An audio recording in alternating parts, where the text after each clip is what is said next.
Graça e paz, amados.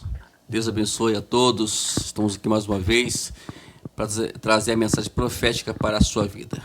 Queria pedir que deixe seu like aí, o seu ok, o seu gostei aí nas mensagens. Você que não é inscrito no canal, inscreva no canal, tá bom? E sinalize o sininho. Vamos lá? Estamos falando sobre o assunto importantíssimo, sobre fruir do avivamento.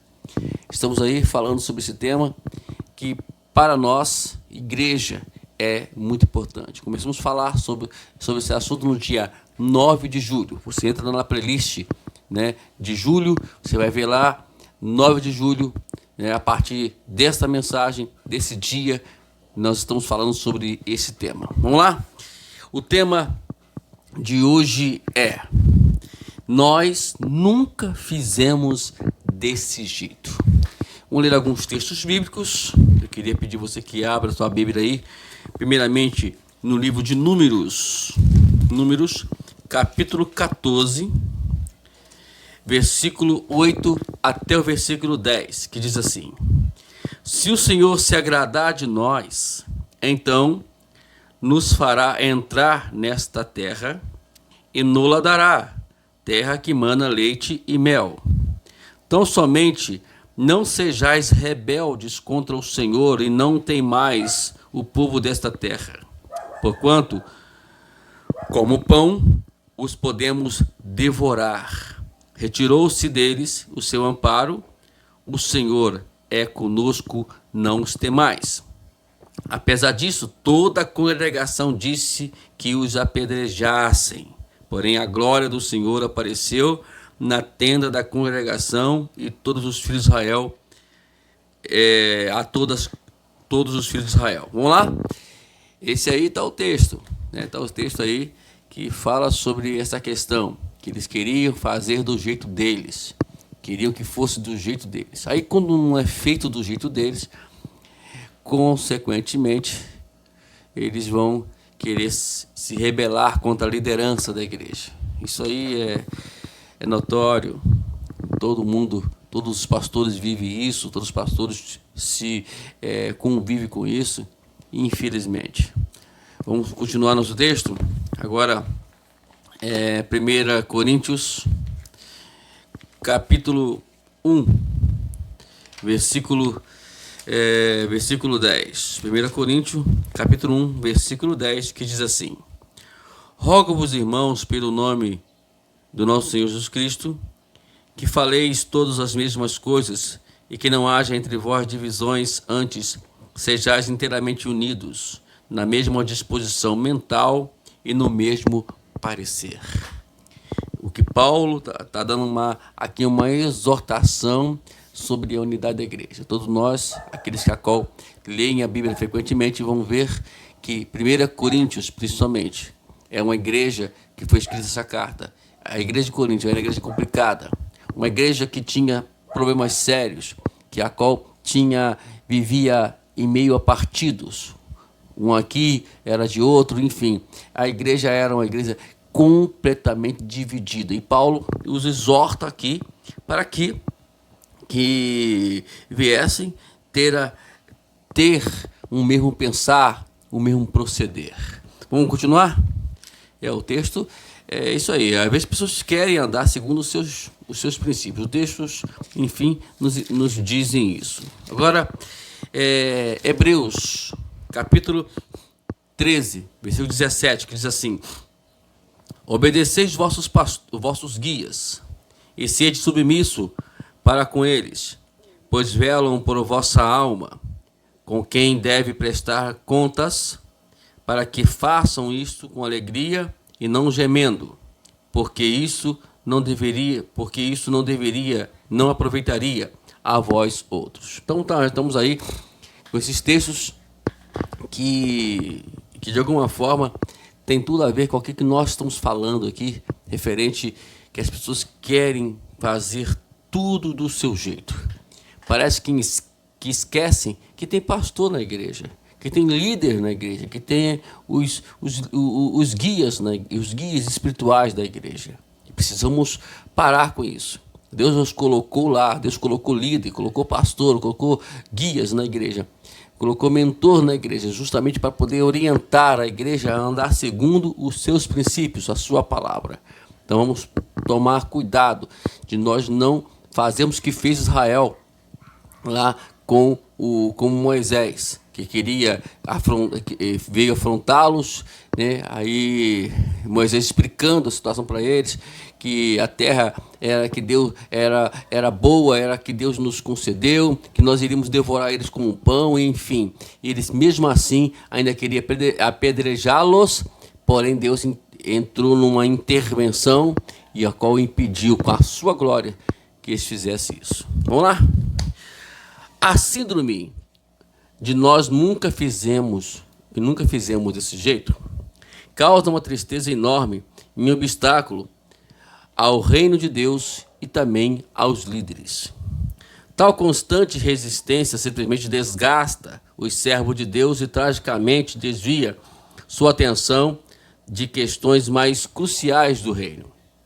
Além disso, aqueles que automaticamente resistem à mudança frequentemente estão se opondo ao trabalho do próprio Deus, embora não estejam bem conscientes do quanto estão obstruindo o Espírito de Deus para atuar dentro da igreja. Queridos, a liderança, né, ela vive sofrendo hoje com esse tipo de pessoas que a qual tendem a querer que as coisas sejam do seu jeito, né? O pastor não pode dizer o não, o pastor, o líder não podem de alguma forma ir contra os seus pensamentos, contra os seus o querer deles, a vontade deles. Parece aquelas crianças pirracentas, né? Outrora, né? Que os nossos pais, até nós já vivemos também isso, que faz birrinha, né? Quando o pai diz não para eles. É assim que procede. Eu já passei por isso tudo. Queria que você, pastor, se não já passou, vai passar, né? Eu creio que muitos que já são aí com a carreira mais avançada estão passando por todos esses problemas.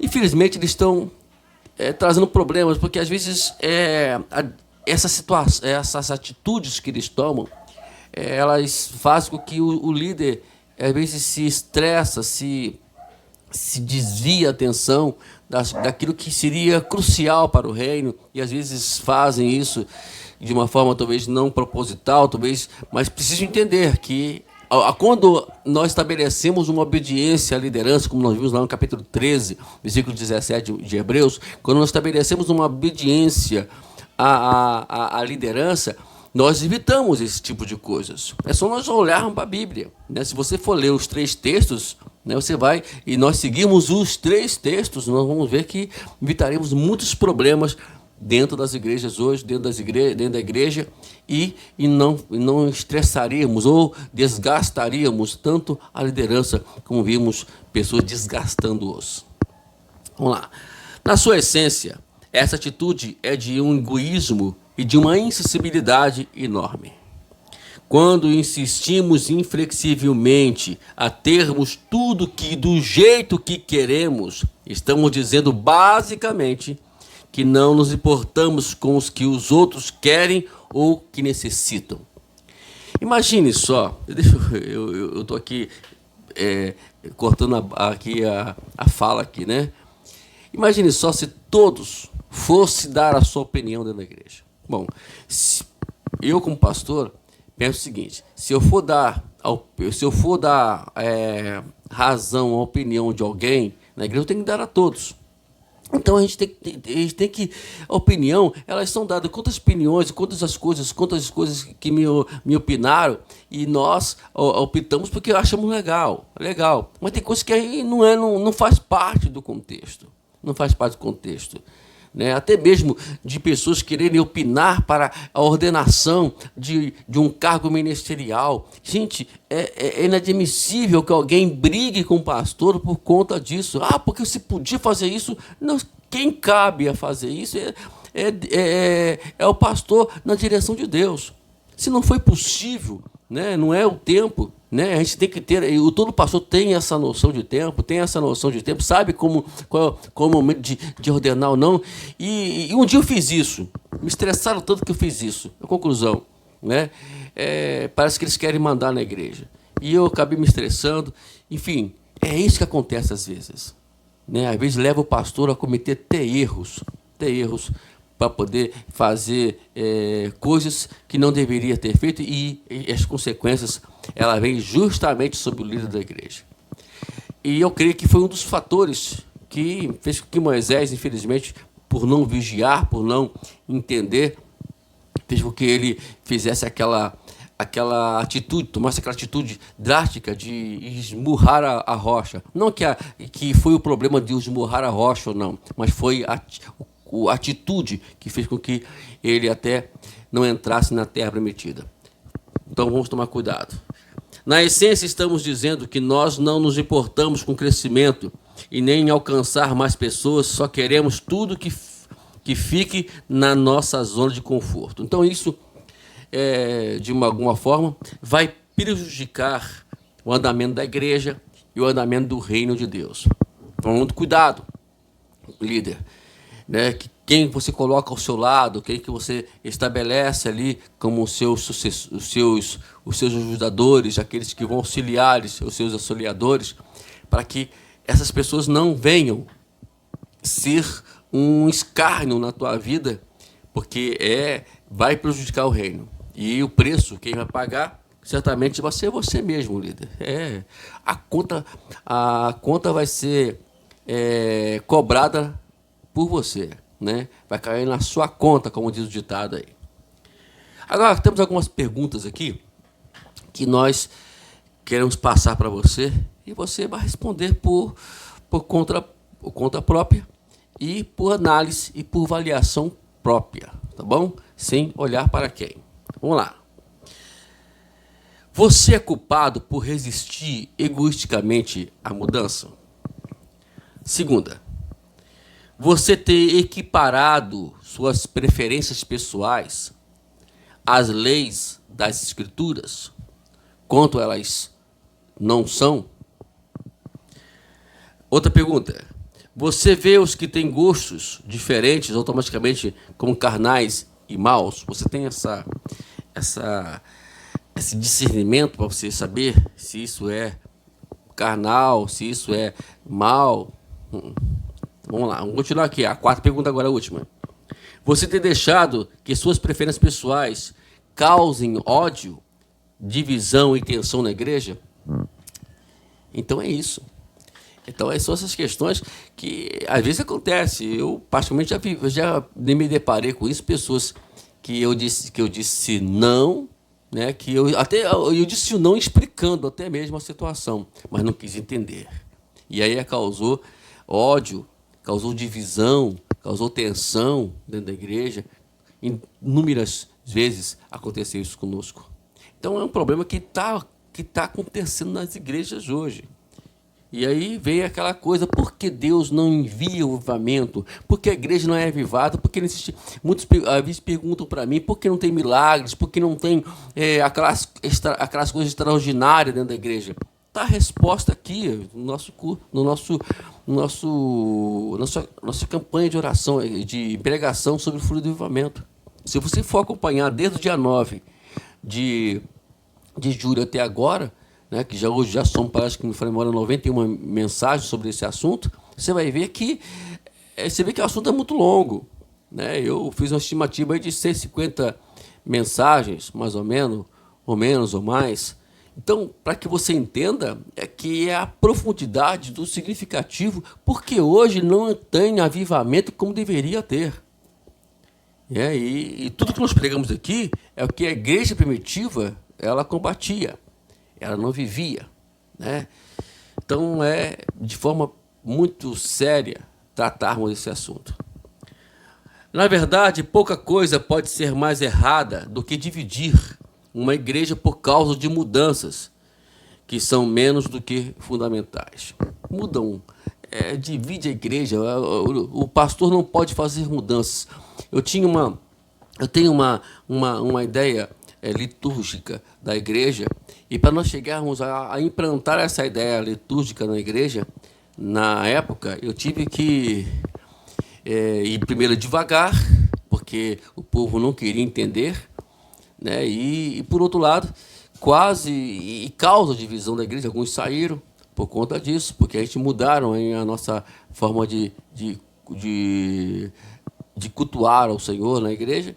Então isso é um problema sério, né? É o que eu falo, a gente tem problemas e as pessoas são um problema.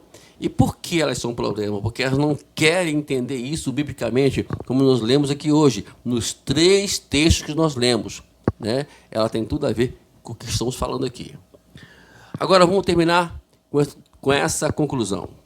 Vamos nos determinar a amadurecer e impedir que essas questões relativamente menores se tornem grandes batalhas. Tão pequenininhas essas coisas. Se você observar, elas são muito pequenininhas, mas que, infelizmente, elas fazem um rombo muito grande dentro da igreja. Então, queridos, estamos terminando esse tema muito importante. Nós nunca fizemos desse jeito. Não pense assim. Não agem assim. Ao contrário. Vocês vão ver lá no caso de Números, que a Bíblia, Moisés explicando para o povo, gente, a gente vai conseguir. Ele disse, não, vamos perder esse povo está maluco, esse líder, esse Moisés está doido, vamos perder. Aí Deus vai intervém ali e não permite que eles sejam apedrejados. A outra é que Paulo fala, vamos ter o mesmo pensamento, não vamos viver num mundo, uma igreja dividida, vamos ter o mesmo pensamento, o mesmo parecer.